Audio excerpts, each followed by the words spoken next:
guys, welcome back to my channel. So this is Huda Beauty Rich Nude Palette Round 2. And as you can already see, it turned out a lot better.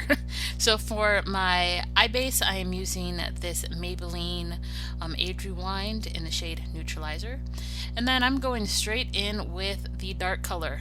Now these shades don't have any names, so I'm just going to be pointing to them and showing you where I apply them on my eye.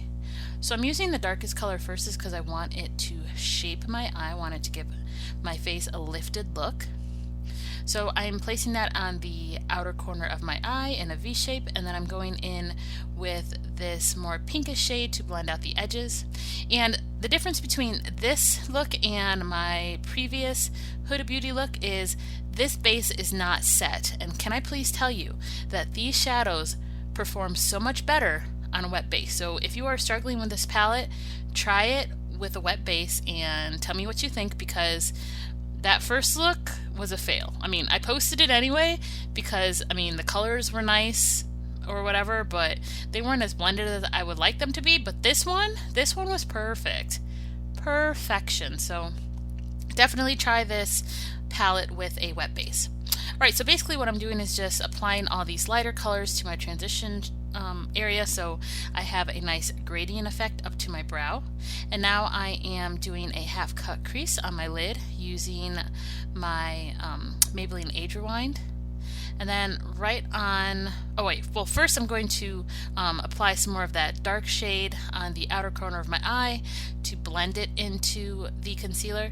And then I'm going to go in with that sparkly shade that I used in the previous look and use my finger to apply it, because like I said before, these sparkles or these shimmer shades apply a lot better with your finger than they do with a brush.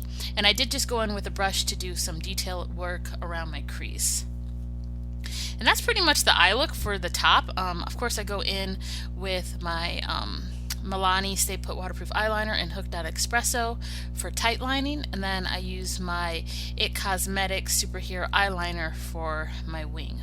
Now for this video, I did remember to turn the camera back on to do my lower lash line. So basically all I'm doing is applying the medium toned pink shade first, and then I'm going to blend it out with that more of that pastel brown shade that was in the top left corner of the palette. And then I'm going to use my Milani Stay Put Waterproof Eyeliner again to line my bottom lash line.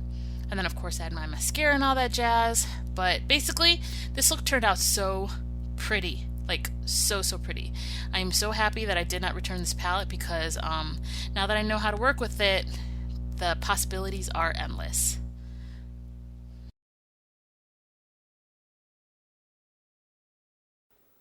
Okay guys, that's it for this video, and I hope you liked it. If you did, please give me a big thumbs up and press the subscribe button down in the description box so you don't miss any more content from me, and I hope to see you in the next one. Bye!